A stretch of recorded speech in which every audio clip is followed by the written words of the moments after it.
Yeah. Step.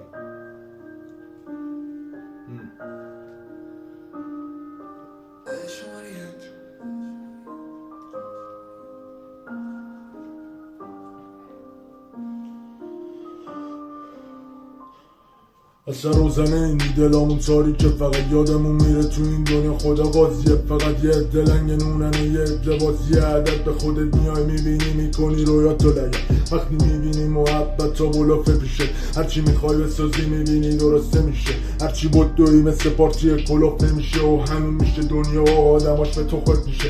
منم بچه یه قرار نبود اینجوری بشم که خنده بره علبام و روزا تکراری بشن.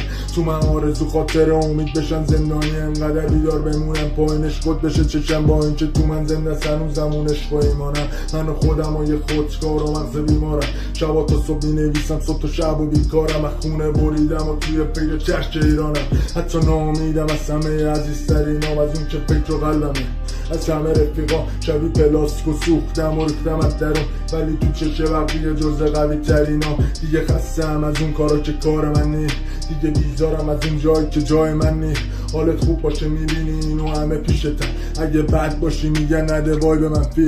باید جمع کنی بارو بندیل، باید جمع کنی بارو بندیل، باید جمع کنی بارو بندیل.